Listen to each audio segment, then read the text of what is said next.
What a year it's been, from Biden's last-ditch effort following his failed campaign and presidency to Trump's historic comeback deeming to be one of the largest in global political history. It's a year that deserves a fair recap, and though it's tough to get to everything, we did as much as we can. This is Al Patriot.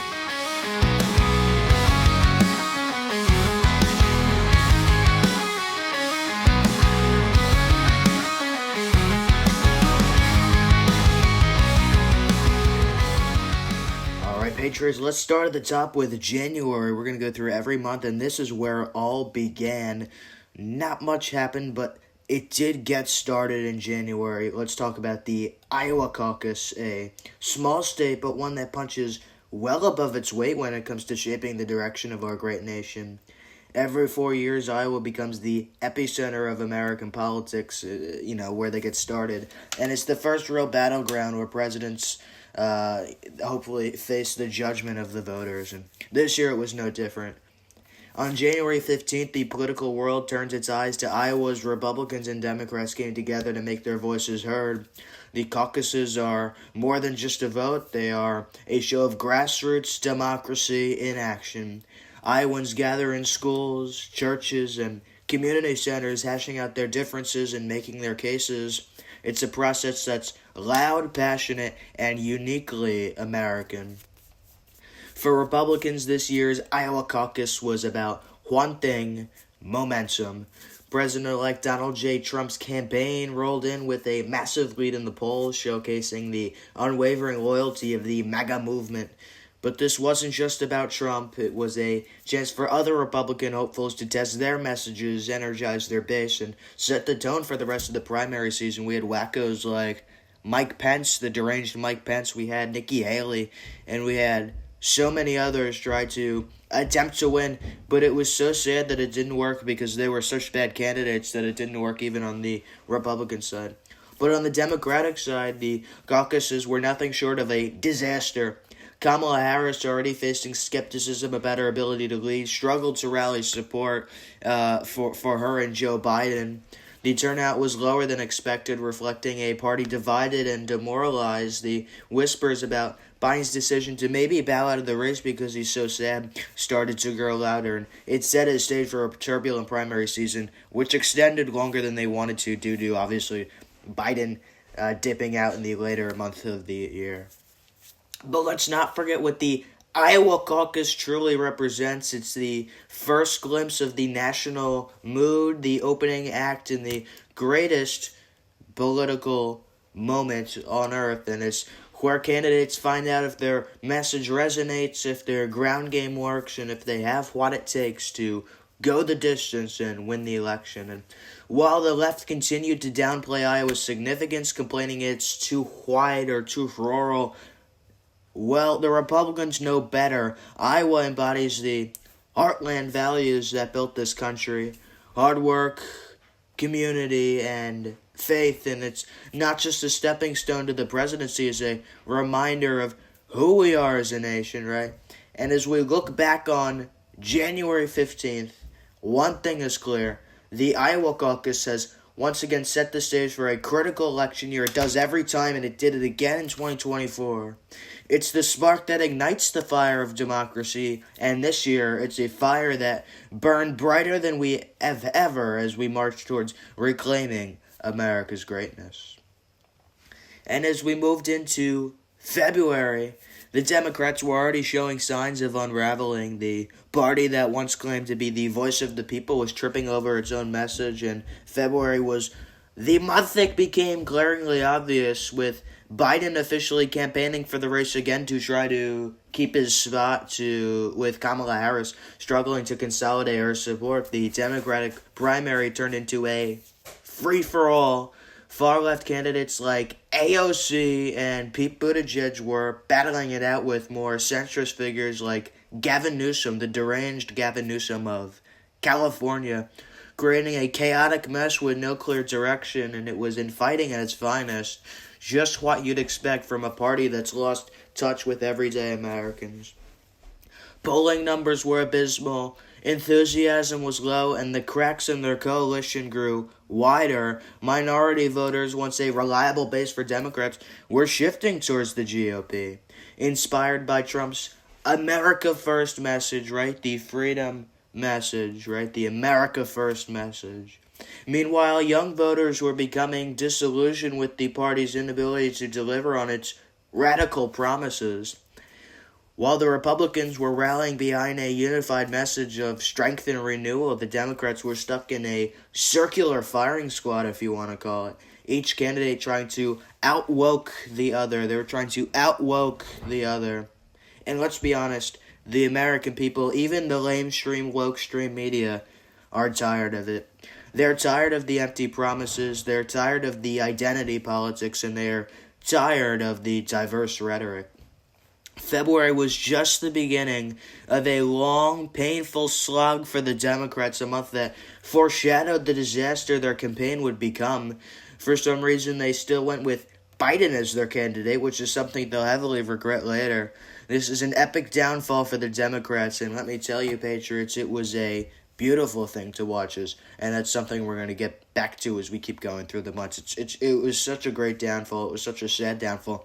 But the downfall did affect the Republicans, and we'll get to it as well, even though they still won ultimately. There was a lot that they had to get through, right? There was a lot that they had to get through. March, let's talk about March. It marked a pivotal moment in the ever-expanding legal saga surrounding President Donald Trump.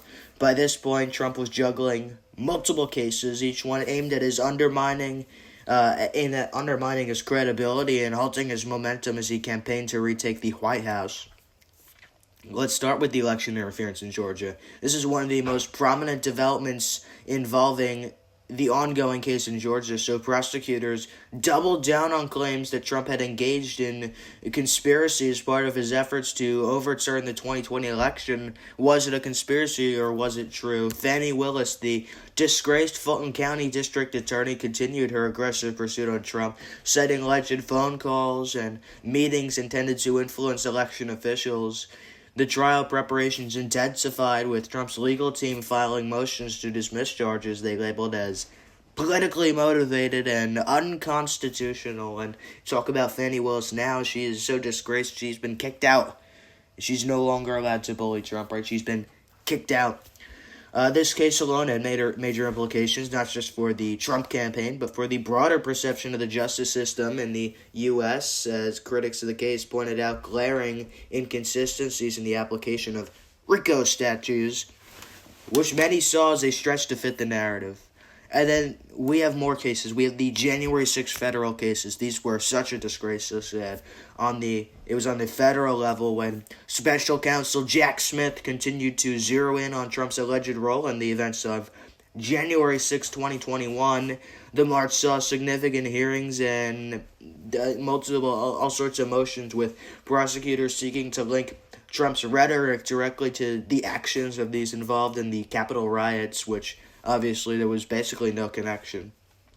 Smith's strategy aimed to paint Trump as the central figure in a, quote, conspiracy to obstruct democracy. Well, if you want to see who is really obstructing democracy, you can look at Jack Smith and see what he did, right? Basically, that's what he did. He explained what he did himself. And Trump, of course, he denied these allegations, which he should have, because they were so sad. He called them a politically motivated witch hunt. In rallies and public statements, he reminded us of the selective justice being applied, pointing out similar actions by Democrats that never resulted in criminal charges. And even some of the documents case, Biden's got thousands of documents with his Corvette in his garage locked away, but he doesn't get in trouble because he's the president. You'd think, oh, he's out of office, he's gonna be charged. No, that's not how it works, because he's Biden, right? Take a look at this clip of Trump talking about this witch hunt case.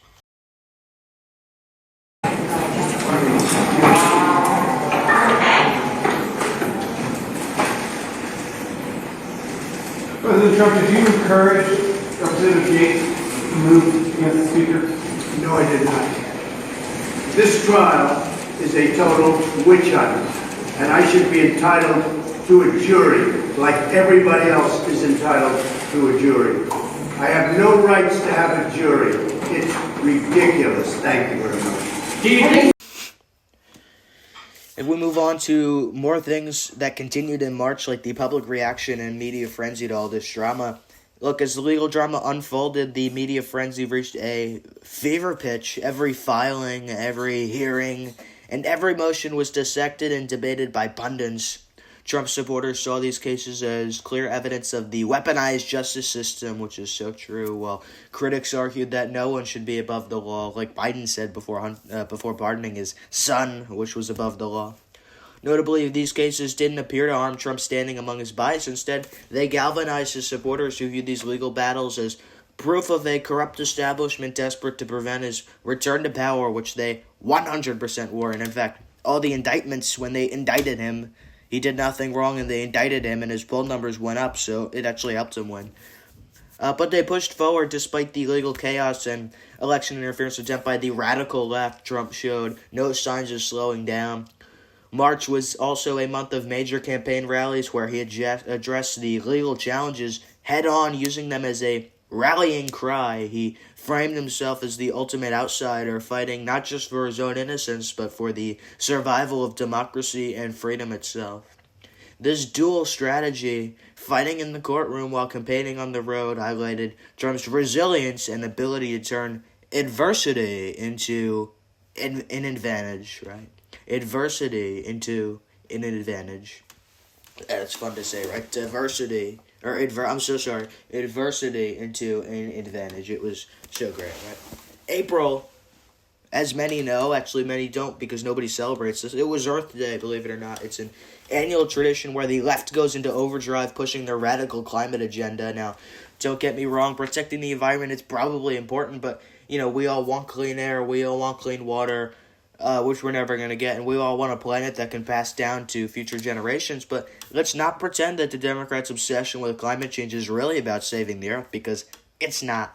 Take a look at the numbers. The United States, thanks to innovations in energy and technology, has reduced its carbon emissions more than any other developed nation. Meanwhile, countries like China and India, two of the world's biggest polluters, continue to pump out emissions at record rates. Where's the outrage? Where are the sanctions? Well, crickets for that.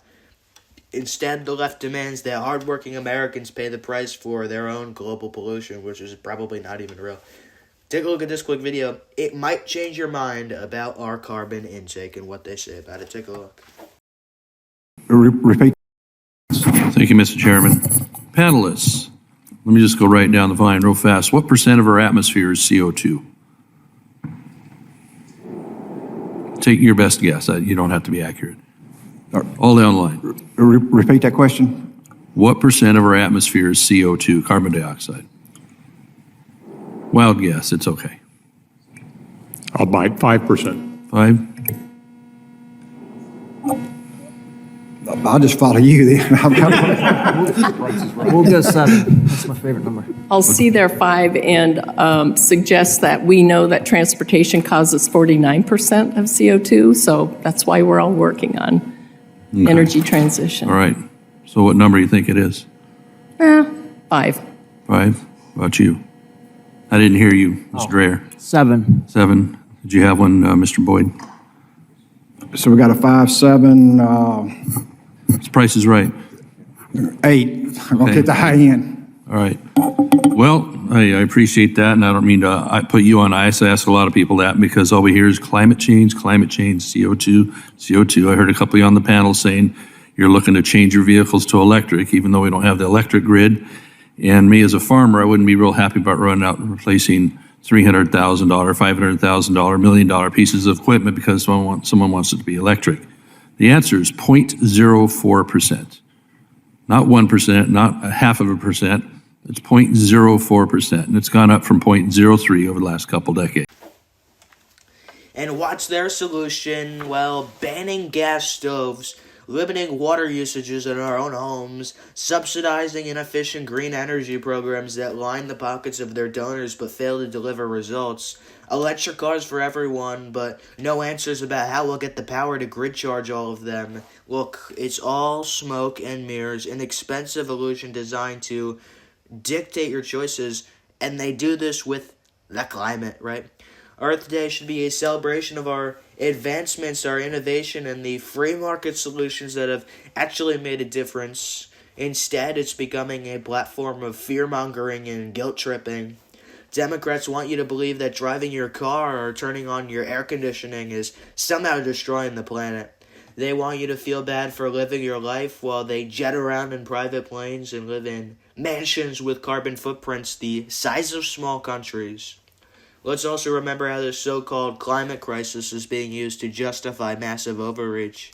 Zoning laws, energy regulations, and new taxes are being shoved down our throats under the guise of saving the planet, but the reality is these policies are hurting the middle class, they kill jobs, and they weaken our economy. President-elect Trump has made it clear under his administration in 2025, common sense will prevail. That means rejecting the alarmist rhetoric and focusing on real solutions, investing in nuclear energy, expanding natural gas production, fracking, and continuing to innovate in clean technology without bankrupting the American people. That's the way moving forward. So this next Earth Day, let's commit to protecting our environment the right way, through ingenuity, responsibility, and patriotism, not through fear, control, and hypocrisy. So April was a whole lot of nothing that we turned into a lot, right? But let's talk about May, where there actually was stuff. It showcased the best and the worst of America. On one hand, we saw the continuation of the sham case against President-elect Donald Trump in New York City, a blatant attempt at election interference by DA Alvin Braggadocious. On the other, we honor the true heroes of our nation, our fallen soldiers, on Memorial Day. And let's break that down. First, let's talk about the case in New York. The entire ordeal has been nothing short of a disgrace. Manhattan District Attorney Alvin Bragg, one of the most politicized prosecutors in American history, has spent millions of taxpayer dollars dragging Trump into courtrooms over trivial matters when he could be playing golf in Bedminster. They have him in New York City, right? They're trying to spin ordinary business dealings into something nefarious, but let's call it what it is. It was a desperate attempt to damage Trump's 2024 campaign, and it didn't work. This isn't just about justice. This is about silencing the one man who has stood up to the establishment, who has taken on the swamp, and who is the full support of the American people. The left knows they can't beat Trump at the ballot box, so they are trying to take him down at the courtroom. It's election interference, plain and simple. And let's not forget the timing. These charges weren't brought up when they allegedly happened. No, they waited until Trump announced his candidacy and skyrocketed in the polls. This is the deep state at work, weaponizing the justice system to attack their political enemies. It's a strategy right out of a third world dictatorship, and it has no place in the United States of America. But here's the thing. They've underestimated Trump and his supporters again. Every bogus indictment, every courtroom appearance, and every smear campaign only makes him stronger. It rallies the base, exposes the corruption, and proves why Trump is the leader this country needs. We are not backing down, and neither is he. And that's what we felt at this point, right, in May.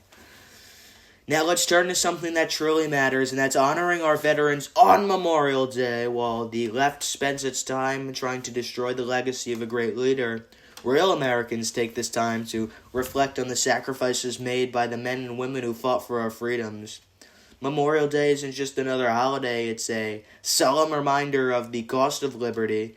It's a day to honor those who gave their lives so that we can live in freedom. These brave soldiers didn't fight for political agendas or personal gain. They fought for the Constitution, for the American flag, and for the principles that make this nation great.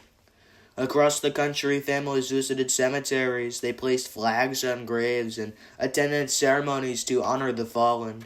In small towns and big cities alike, Americans came together to remember that freedom isn't free. It's paid for with the good blood of patriots. President-elect Trump made a powerful statement this Memorial Day, pledging to restore the dignity and honor of our military. He vowed to increase funding for veterans programs, improved health care for our wounded warriors, and ensure that no veteran is left behind. He said, "We owe them everything, and under my administration, we'll give them everything they deserve." So while the left tries to tear down our leaders and rewrite our history, let's focus on what truly matters. justice, integrity, and the sacrifice of those who gave their lives for this great nation. May reminds us of both the battles we must fight and the heroes we must never forget. June was an explosive month, also known as Pride Month, but we don't talk about that. It's a month that exposed the cracks in the democratic machine and stirred up cultural chaos. And let's dive in, starting with the unprecedented presidential debate on June 27th between Donald J. Trump and Joe Biden. First off, let's talk about the timing. June 27th, never in modern history has a presidential debate ever been staged this early in this cycle. But this wasn't just a scheduling quirk, it was a calculated move by Nancy Pelosi and her crooked cronies. Pelosi knew Biden was already floundering in his role as commander-in-chief, and she hoped an early debate would shore up what little confidence the left still had in him. It wasn't just a debate, it was a coup against Biden by his own party. Pelosi and the DNC thought an early debate would highlight Biden's accomplishments, or what they perceive as accomplishments, and she actually knew that there was so little that it would just throw him off. But what they didn't count on was Trump's ability to expose Biden's weakness in front of millions. From the moment Trump walked onto that stage, it was clear who the leader was and who the figurehead was. Take a look at this. Now, please welcome the 46th President of the United States, Joe Biden. How are you?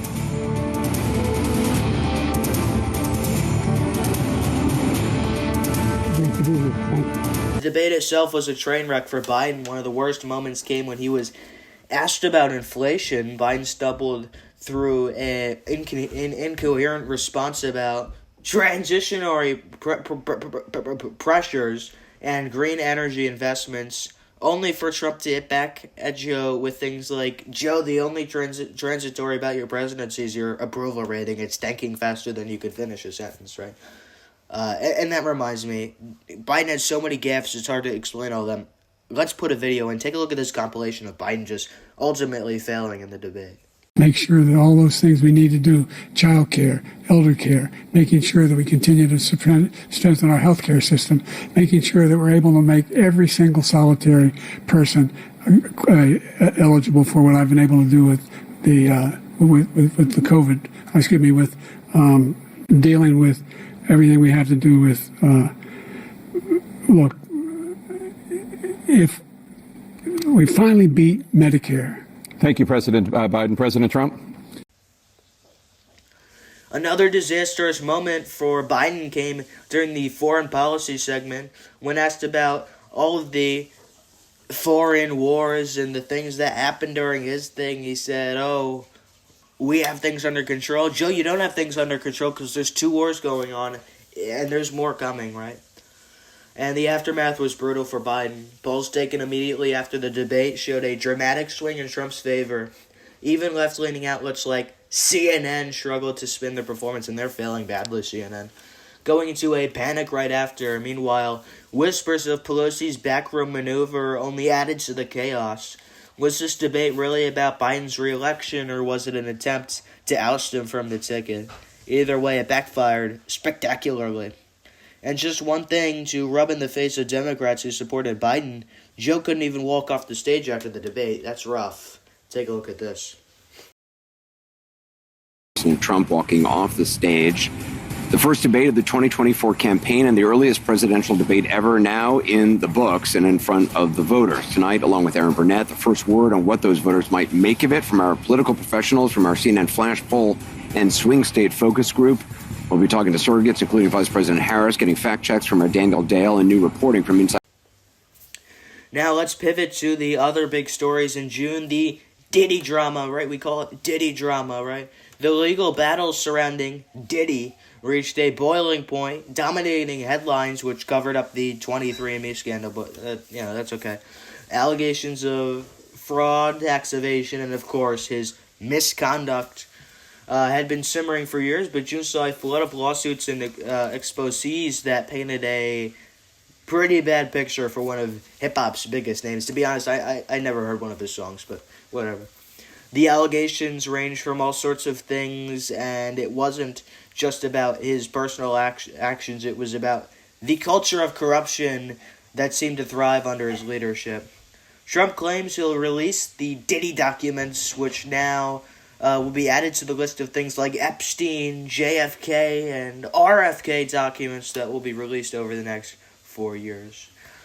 The public reaction was swift and divided. Supporters of Diddy claimed that the accusations were exaggerated or politically motivated, while others saw this as long overdue reckoning. Everyone thought it was bad, right? Either way, the case became a flashpoint in the ongoing culture wars, with questions about accountability, power, and privilege at the forefront. June, Patriots, was a month of exposure of Biden's incompetence, Pelosi's scheming, and the cultural decay epitomized by figures like Diddy. It reminds us why strong, principled leadership matters and why Trump's return to the White House is more crucial than ever. And at this point, we're entering the second half of the year, and so much has already happened. We've had Biden failing, we've had Trump doing great, we've had Diddy, we've had so many cases, but we're entering the second half. And what happens in the second half? Well, such a sad event. July was a month of heartbreak, heroism, and historic turning points. It was a month that tested our resolve as a nation and reminded us why we fight so hard for the principles that make this country great. Let's start with the moment that shocked the world, the assassination attempt on President-elect Donald J. Trump.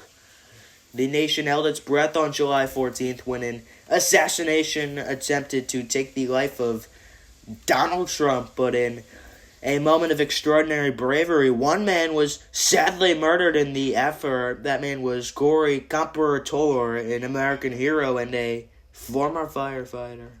Comparator took the bullet meant for Trump, sacrificing his life so that the democracy could live on. And let's be clear, Corey Comparator wasn't just any ordinary guy in the crowd showing his support for our great president. He was a patriot, a hero, and a symbol of the selflessness that defines America. This man embodied everything we stand for: duty, courage, and love for this country. Trump himself said it best at the RNC later this month. He said, "Corey gave his life for me, but more importantly, he gave his life to America." And we will never forget him. I mean, take a look at Trump honoring Corey at the RNC here. Fateful evening in Pennsylvania. Tragically, the shooter claimed the life of one of our fellow Americans, Corey Comparator. Unbelievable person, everybody tells me. Unbelievable. And seriously wounded two other great warriors.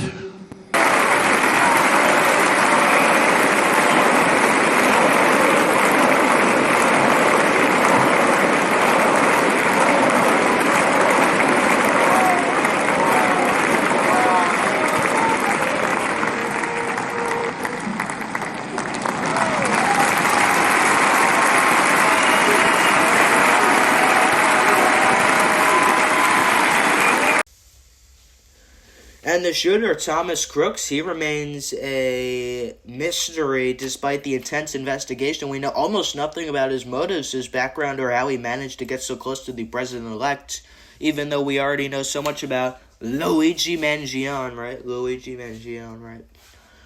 What we do know is this: Crooks' attempt on Trump's life wasn't just an attack on a person, it was an attack on the millions of Americans who believe in freedom, truth, and justice.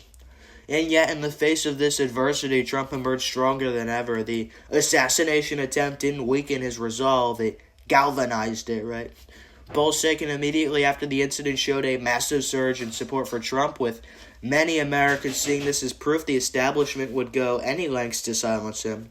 It's no exaggeration to say that Corey Comparator's sacrifice and Trump's resilience were pivotal in securing the election victory in November. And one person that came out right after that was Elon Musk, who decided to endorse Trump minutes after.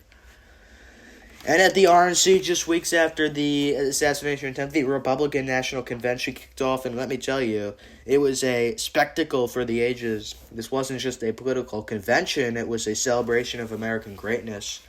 Held in Nashville, Tennessee, the RNC featured appearances by some of the most iconic figures in our nation, including Hulk Hogan, who electrified the crowd with his fiery speech about patriotism and perseverance. We'll get to that in a moment. The highlight, of course, was Trump's first appearance since the attempt on his life, walking onto the stage to thunderous applause. Trump delivered a speech that will go down in history. Take a look at some of the moments from his speech. Please welcome the next President of the United States, Donald J. Trump.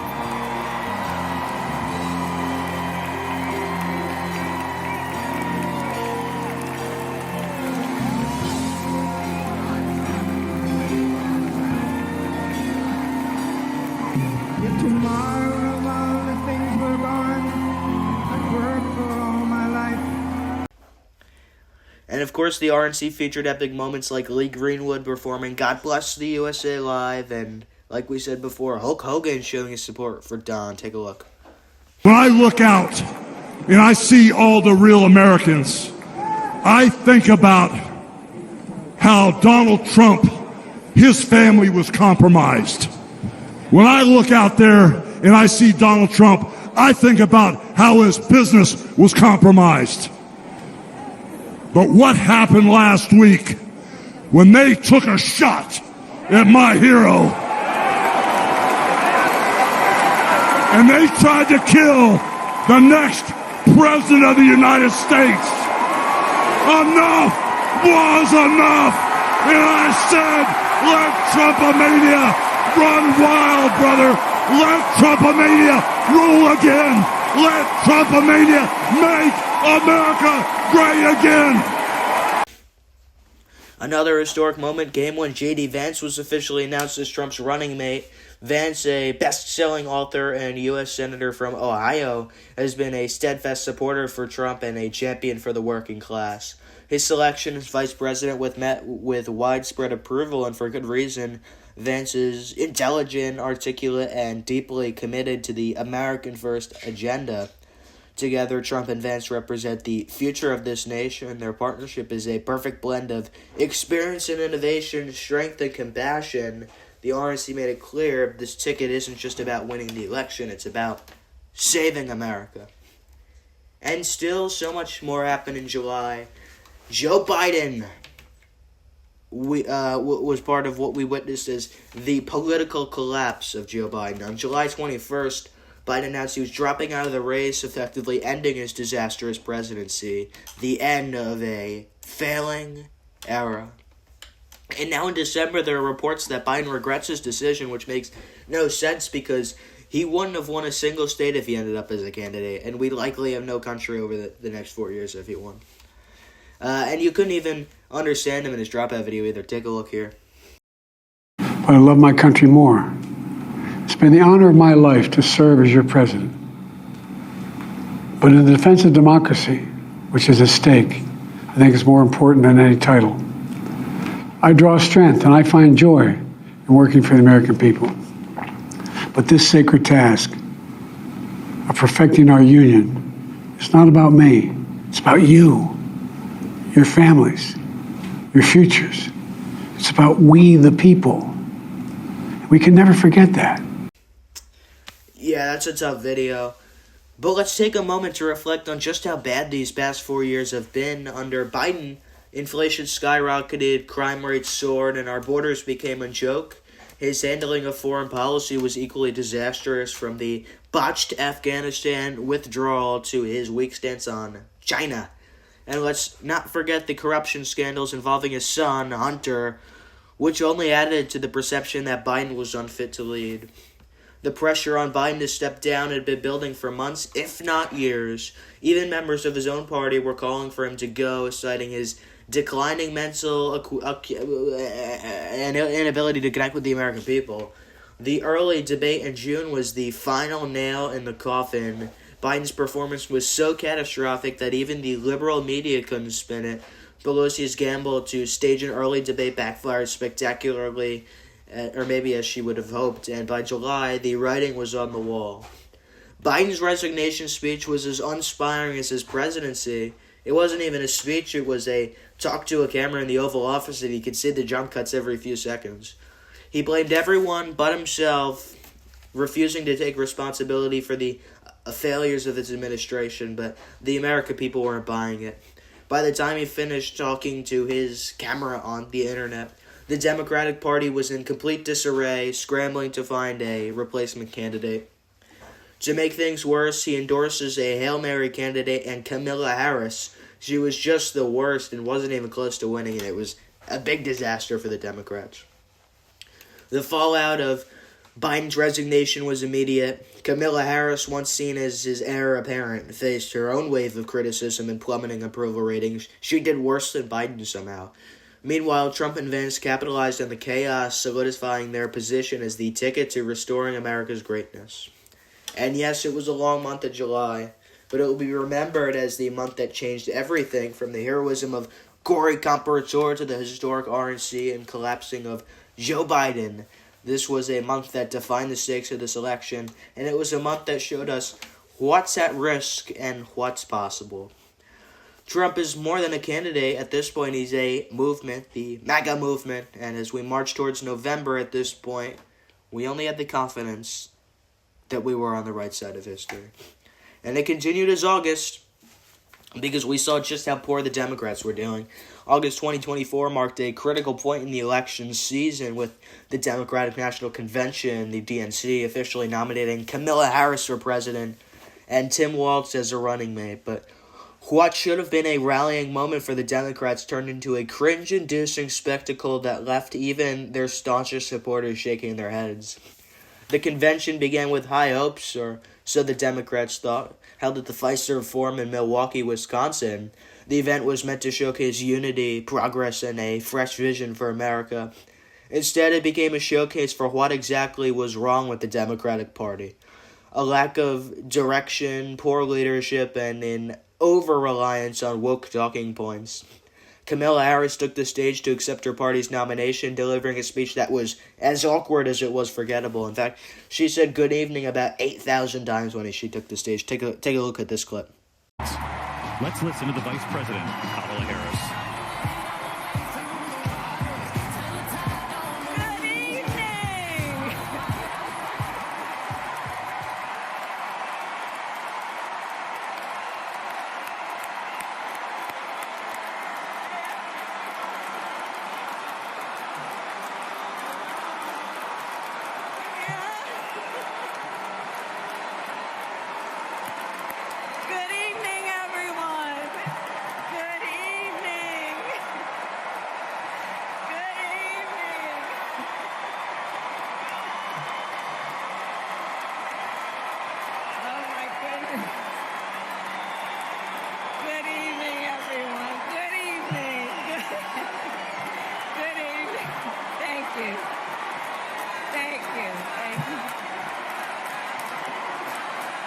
Harris attempted to project confidence, but ended up coming across as disconnected and insincere. Her speech was riddled with generic platitudes about breaking barriers and unifying America, but it lacked substance.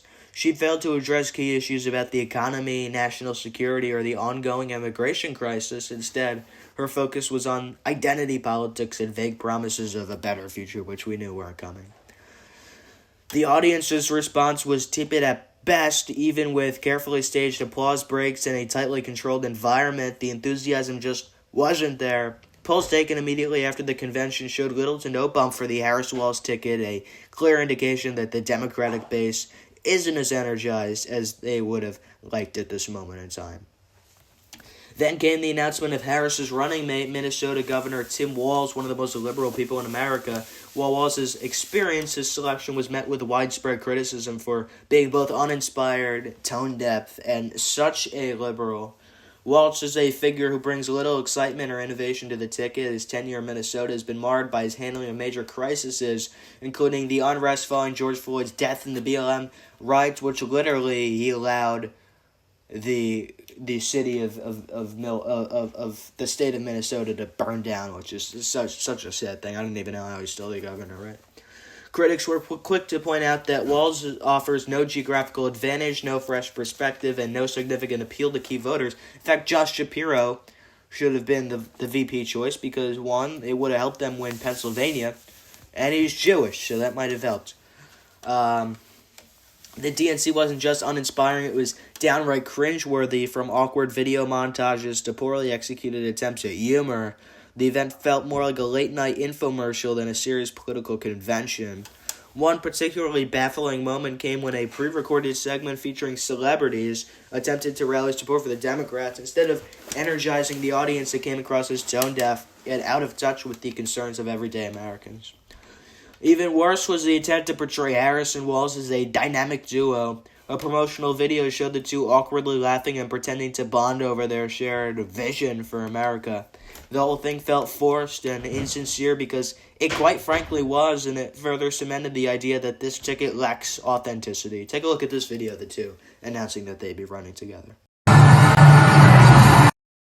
Hi, this is Tim. It's Kamala Harris. Good morning, Governor. Good morning, Madam Vice President. Listen, I want you to do this with me. Let's do this together. Would you be my running mate and let's get this thing on the road? I would be honored, Madam Vice President.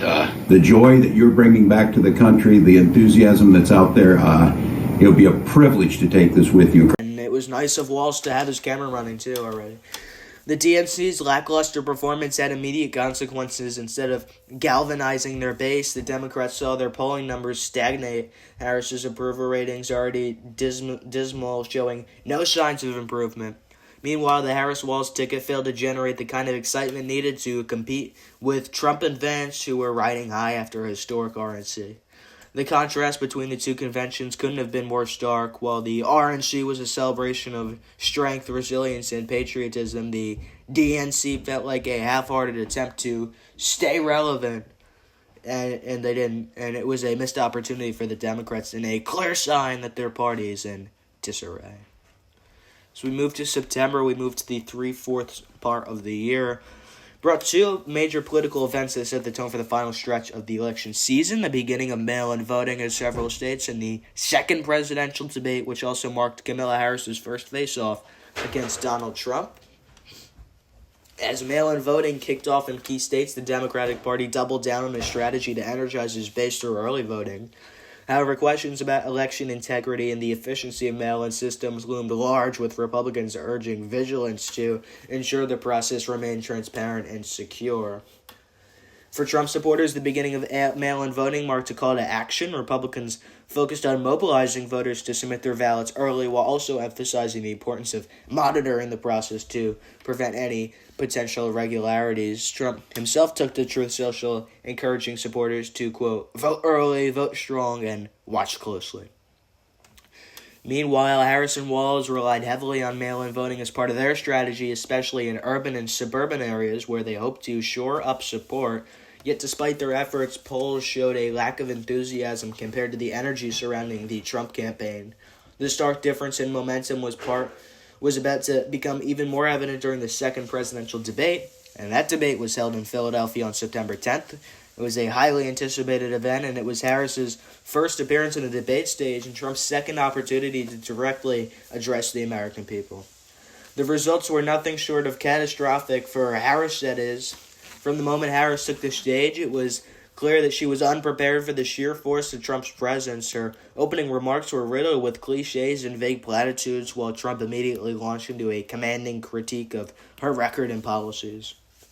Harris attempted to focus on her administration's accomplishments, but then she realized she didn't have accomplishments because she was in the administration for 3.5 years. She didn't do anything. She talked about making new jobs. She made no jobs, and the ones she did, or that they claim, were bounce-back jobs from COVID, which don't count. Camilla talked like she made a change when she was the one in office for the past 3.5 years, and she also had one of the worst word salads yet. Hopefully the last one we'll see. Take a look. So I was raised as a middle-class kid, and I am actually the only person on this stage who has a plan that is about lifting up the middle class and working people of America. I believe in the ambition, the aspirations, the dreams of the American people. And that is why I imagine and have actually a plan to build what I call an opportunity. On national security, Harris struggled to justify the administration's handling of the southern border and the ongoing drone sighting controversy. Ignore that. That wasn't a thing yet, right? Trump hammered her on the lack of transparency. By the end of the night, even liberal pundits struggled to spin the debate as a win for Harris. Trump's performance was decisive, authoritative, and presidential. He not only dismantled Harris's arguments, but also presented a clear vision for America's future. The second debate was a pivotal moment in the 2024 election. Harris's poor performance underscored her lack of readiness to lead, while Trump's dominance reinforced his status as a clear choice for voters. Polls conducted immediately after the debate showed a significant swing in Trump's favor, with many undecided voters citing his performance as the reason for their decision. And we move on to October, the month before Election Day. It marked the undeniable collapse of the Democrat Party's shaky foundation. It all started on October 2nd with the vice presidential debate, now the third total debate in the election cycle. It was a clash between J.D. Vance and Tampon Tim Walz, a man who's looked so out of depth that even the CBS moderators couldn't save him. Speaking of these moderators, let's address the elephant in the room. The blatant liberal bias from the opening question. It was clear the deck was stacked against Vance. But here's the one thing about J.D. Vance. He doesn't falter under pressure, whether it was hitting back at the moderators' loaded questions, their rules that they were breaking themselves, or exposing Walz's complete inability to articulate a coherent vision for America. Vance dominated every second of the debate. His words were sharp, his points were clear, and his passion for the country was on full display. When asked about the economy, Vance delivered a powerful critique of Bidenomics, pointing out how inflation and skyrocketing costs had hurt every single American family. Walz, on the other hand, stammered through a list of talking points that didn't resonate with anyone in the audience or at home. When the topic turned to foreign policy, Vance shined yet again. He made it abundantly clear that Trump's America First policies were the only way to secure our border, strengthen our alliances, and protect our nation from threats like China. But at the end of the night, it was clear to everyone, yet, and even the biased CBS moderators, as much as they tried to swing it during the debate, that J.D. Vance won. Social media exploded with reactions, and even some left-leaning outlets admitted Walz had been outperformed. But for anyone paying attention, it wasn't just a win for Vance, it was the final nail in the coffin for the Democratic Party. They had put all their chips in the bag on Walz and Harris, and both of them showed the world that they were unfit to lead. I mean, take a look at some of these Tampon Tim gaffes. Governor, you previously opposed an assault weapons ban, but only later in your political career did you change your position. Why? Yeah, I sat in that office with those Sandy Hook parents. I've become friends with school shooters. I've seen. And speaking of Harris, let's talk about the disastrous moment that came just days later on October 6th. Harris appeared on The View, the leftist echo chamber disguised as a talk show, and delivered one of the worst political blunders in recent history. When asked about Biden's presidency, she smugly declared, "I wouldn't change a thing." That was her quote. "I wouldn't change a thing."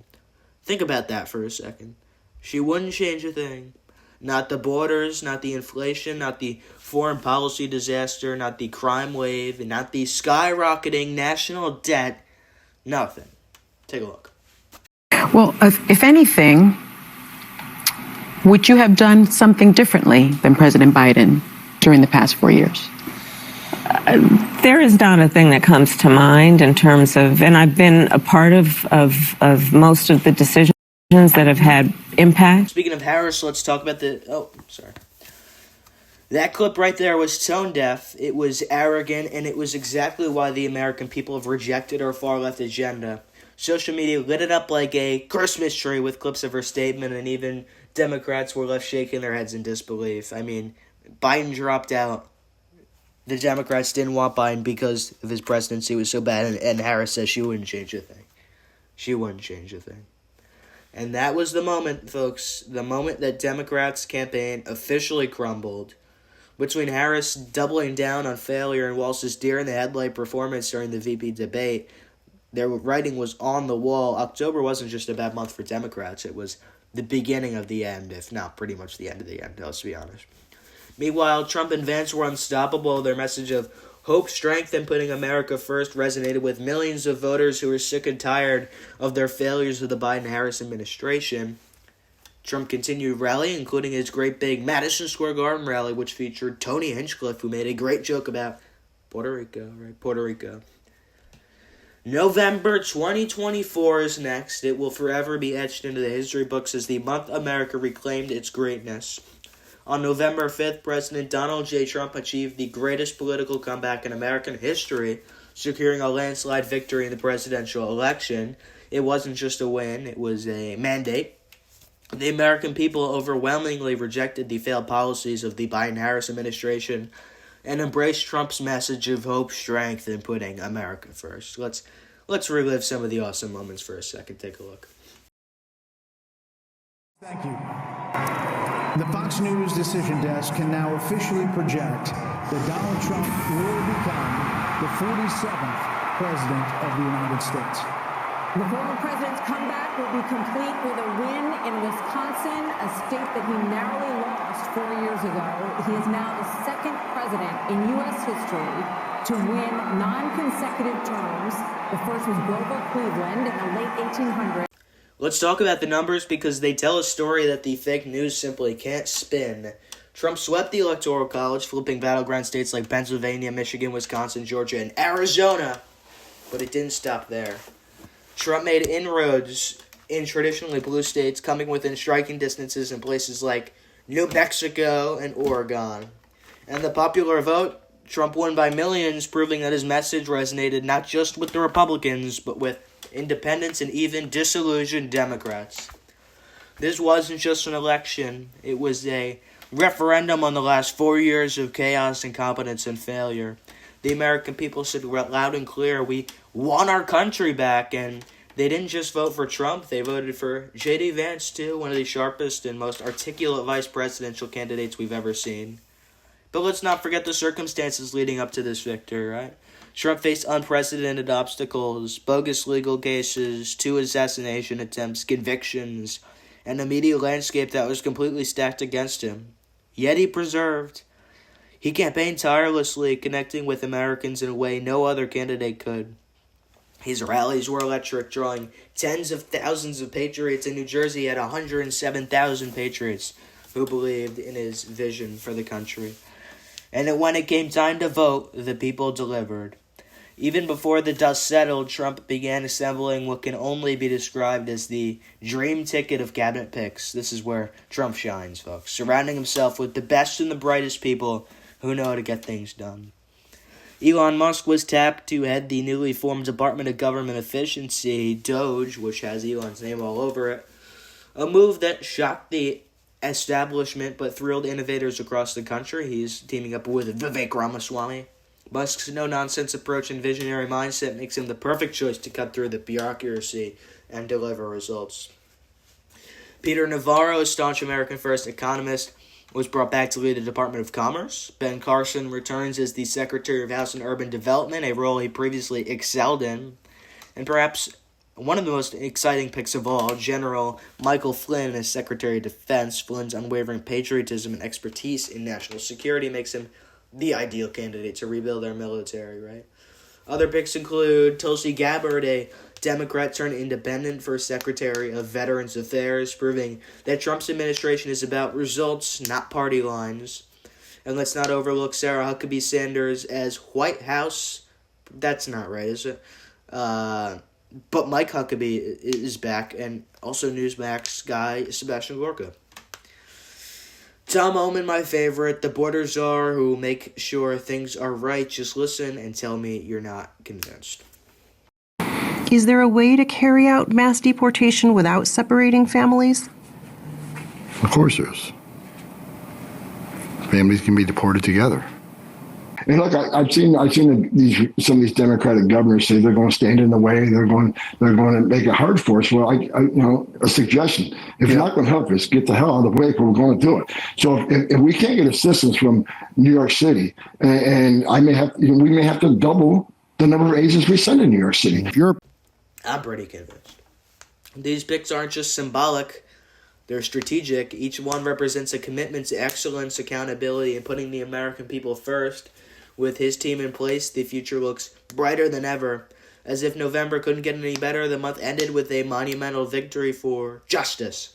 On November 29th, a federal judge dismissed the most prominent of Trump's legal cases, declaring it to be baseless and politically motivated. This was more than just a legal win, it was a vindication.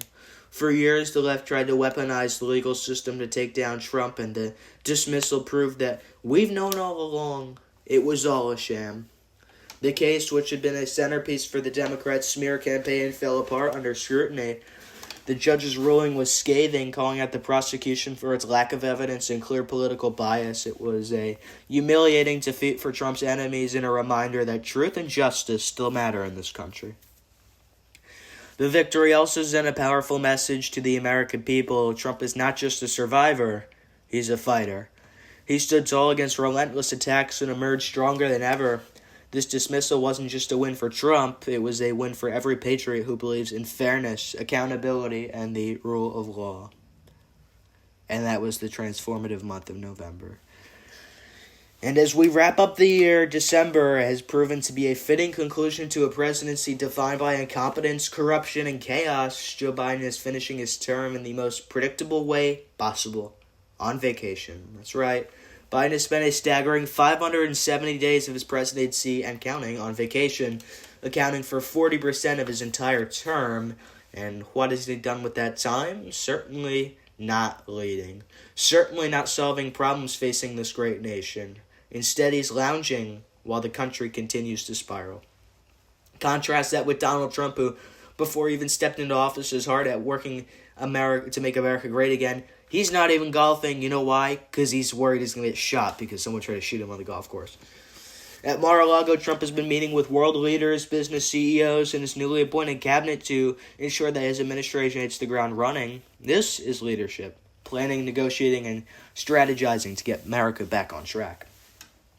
Meanwhile, the drone saga continues. After weeks of mysterious sightings over New Jersey and other parts of the country, the Biden administration still, to this day, has yet to provide any real answers. These aren't hobbyist drones, folks. These are advanced, coordinated, and potentially extraterrestrial or foreign-operated UAVs. Yet the federal government remains silent, dismissive, and utterly unprepared. Where is the transparency? Where is the urgency? It's not there. But thankfully, local task force like the one in Edinburgh have stepped up where the government has failed. But let's be honest, this is a mess that should have been handled a month ago. And Trump, on the other hand, has already promised to prioritize this issue once he's back in office. And he says, look, we're going to tell the American people what's going on. And this is the decisive action we need, not the dithering incompetence of the current administration. Speaking of incompetence, Biden's latest stunt takes the cake. In one of his final acts as president, Biden commuted the sentences of 37 out of 40 federal row inmates, sparring some of the most dangerous criminals in American history from the justice they deserve.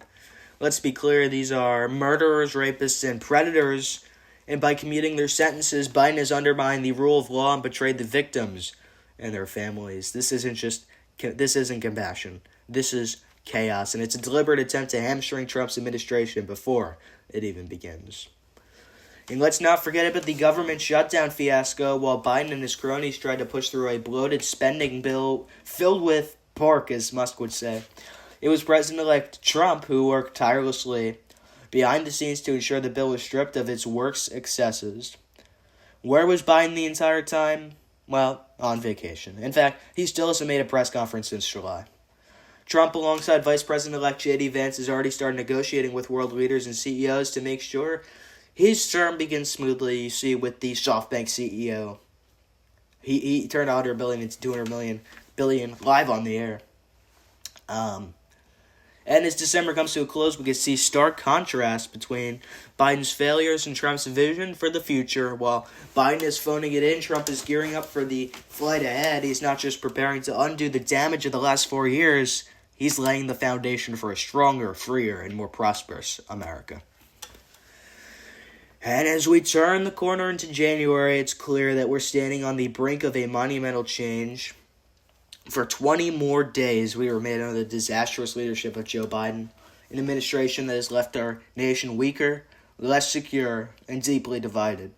But don't lose heart. Relief is on his way it comes in the form of Donald J. Trump, who will be inaugurated as the 47th President of the United States on January 20th, 2025. And let's not sugarcoat it, Biden's last 20 days in office are a potential minefield. He's already shown a penchant for throwing last-minute curveballs, from commuting death row sentences to pushing through bloated spending bills. These are desperate attacks of a lame duck president clinging to relevance. But let's be clear, no matter what Biden does in these final days, it won't be enough to derail the momentum of Trump's historic return to the White House. Mark your calendars, folks. January 20th isn't just a date, it is a turning point in American history. On that day, Donald Trump will take the oath of office and officially begin his second term as President of the United States. This isn't just an inauguration, it's a rebirth for our nation. After 4 years of decline, America will finally be back on the path to greatness.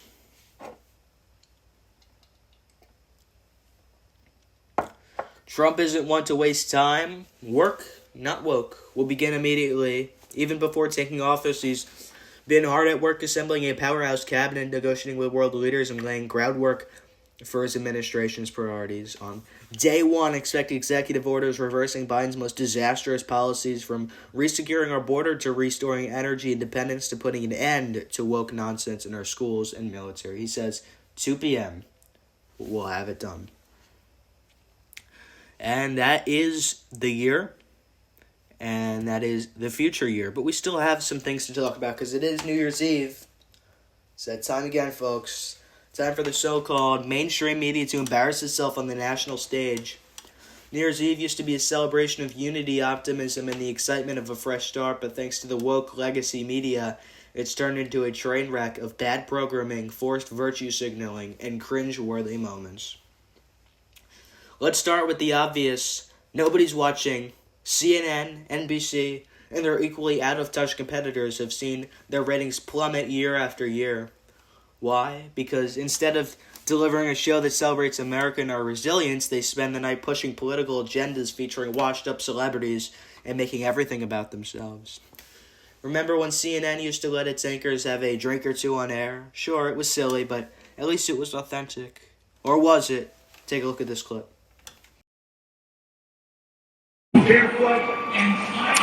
Let me tell you something. Oh, please. Tell us something, Andy.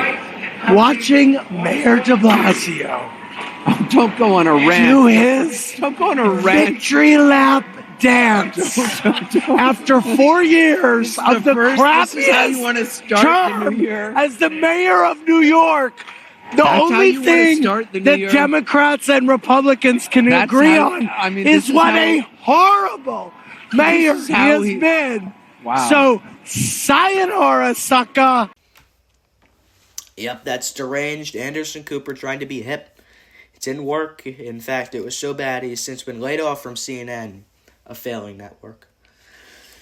But this year they're all buttoned up, reading canned lines that sound like they came straight from the DNC. It's boring, it's predictable, it's a complete disservice to the American people who just want to have a good time.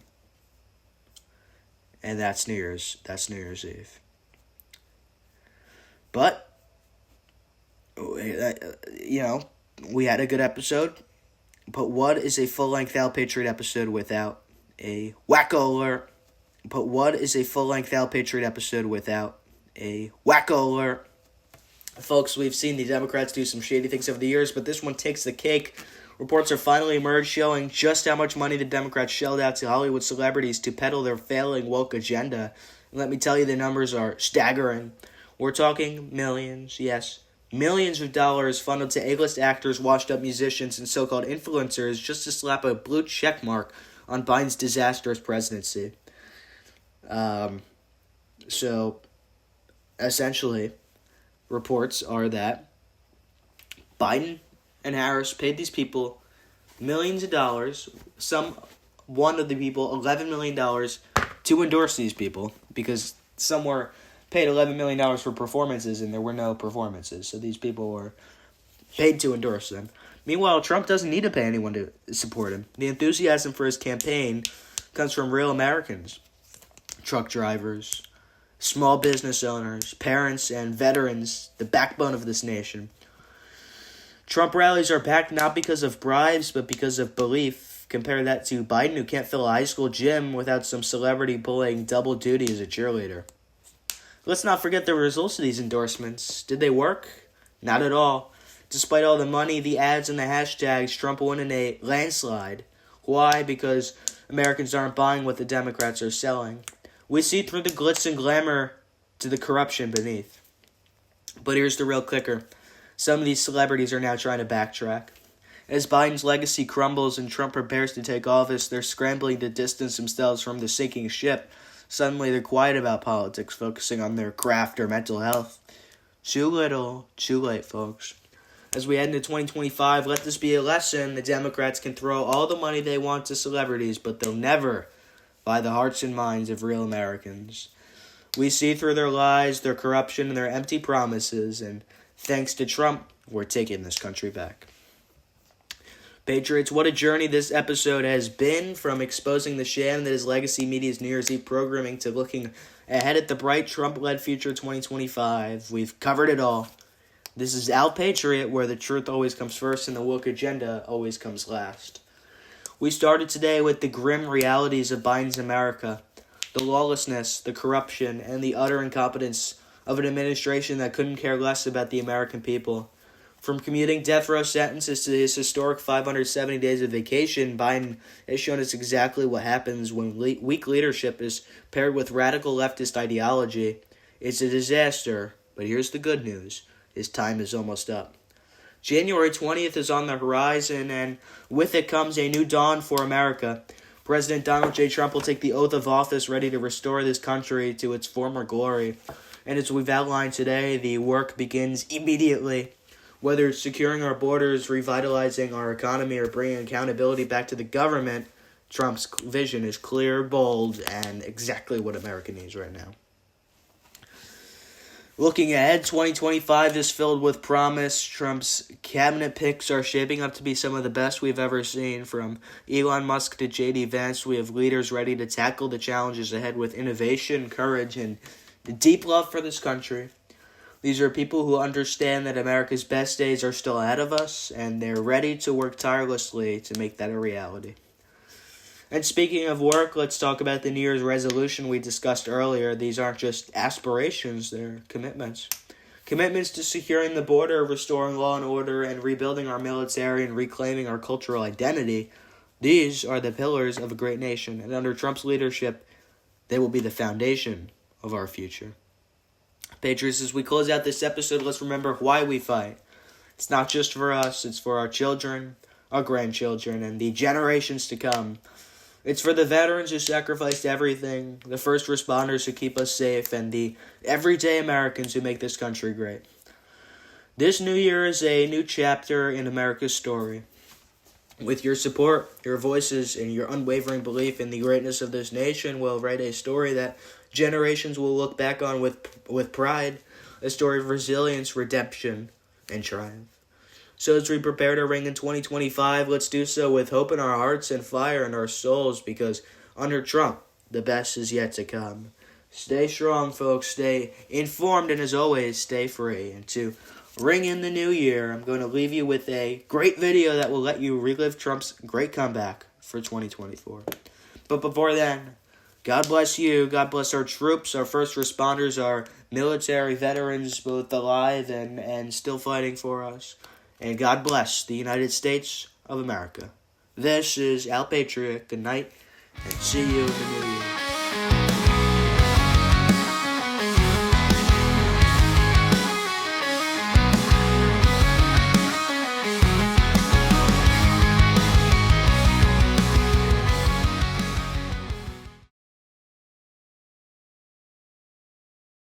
Can now project that former President Donald Trump will win the state of North Carolina.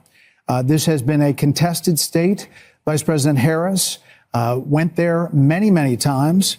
Democratic governor in the state of North Carolina. You saw former President Trump go there a number of times, about 4 times in the past 2 weeks to campaign.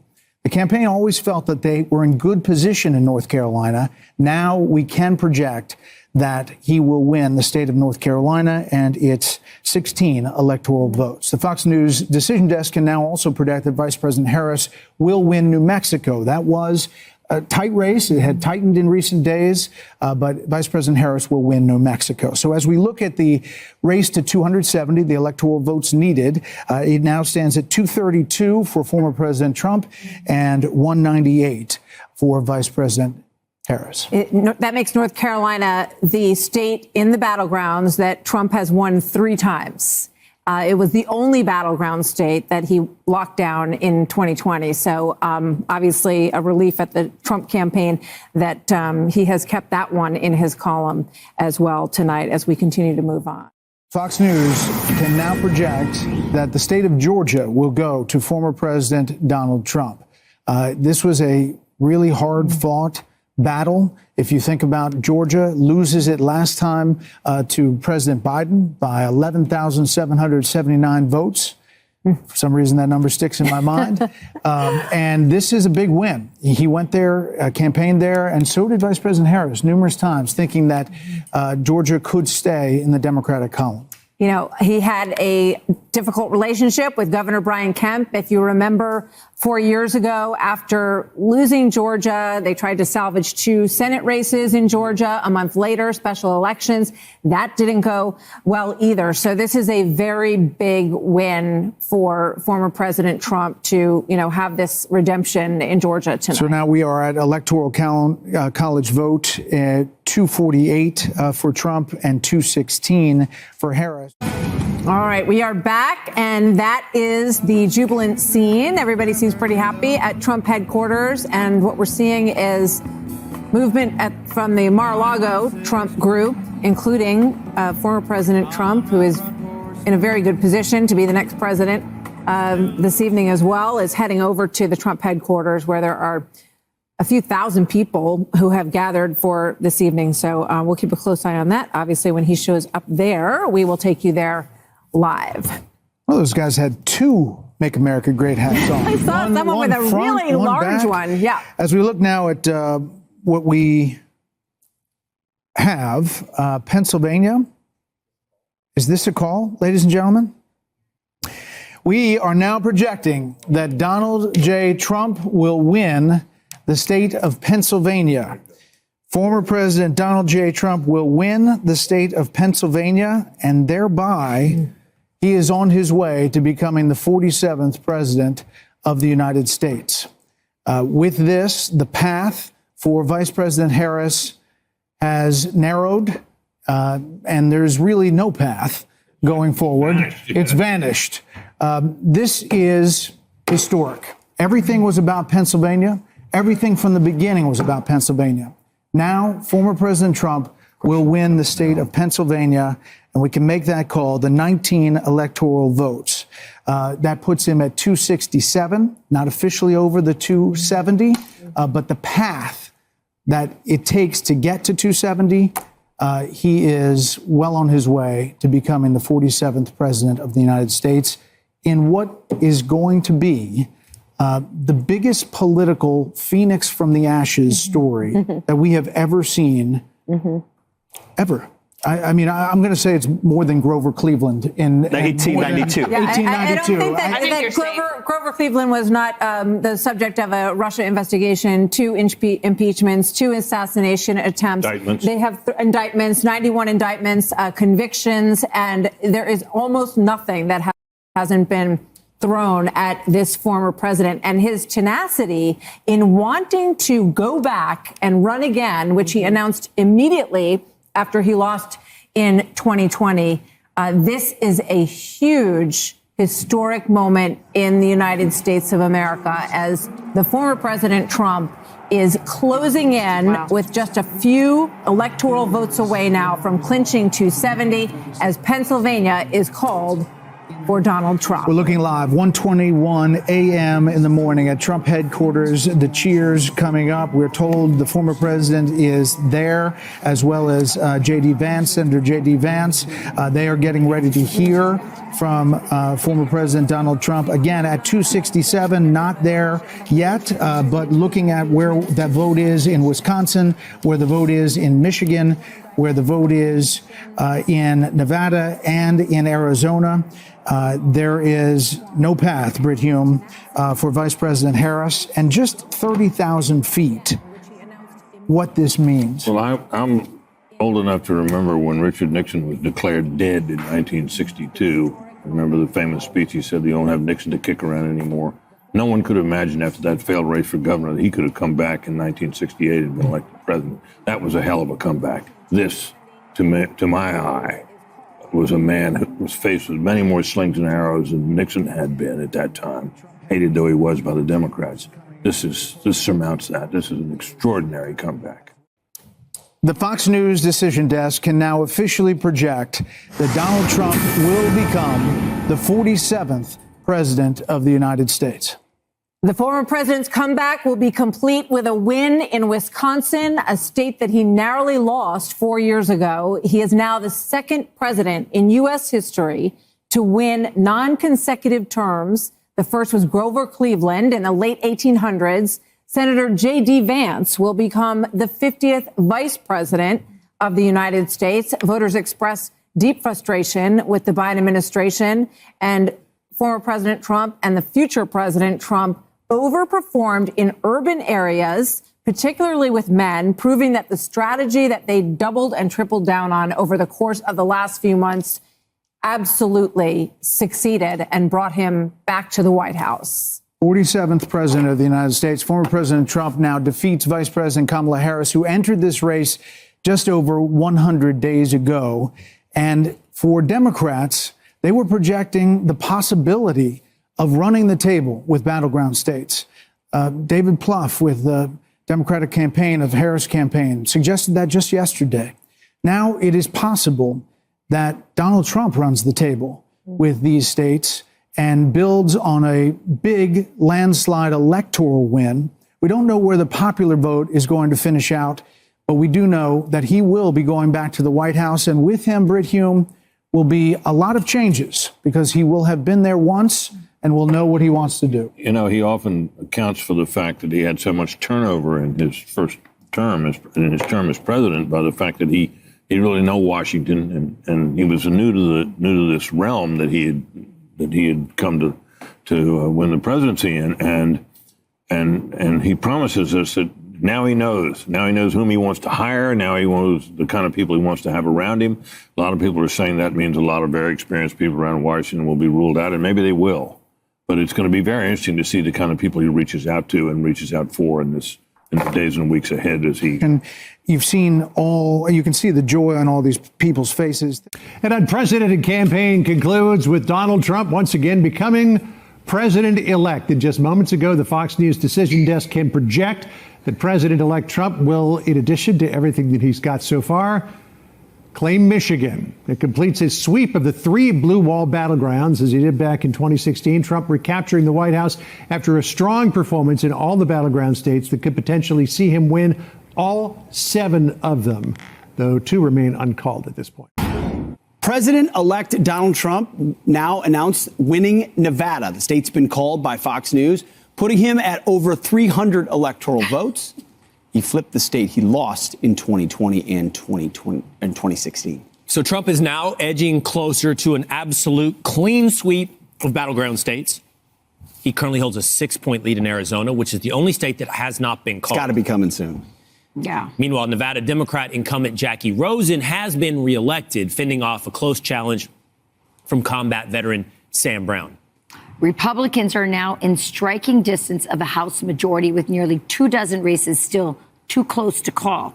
The GOP has 212 seats and needs to win 6 more to keep the majority. Now, if that happens, Republicans will pull off a political trifecta, controlling the House, the Senate, and the White House. Hey, Sean.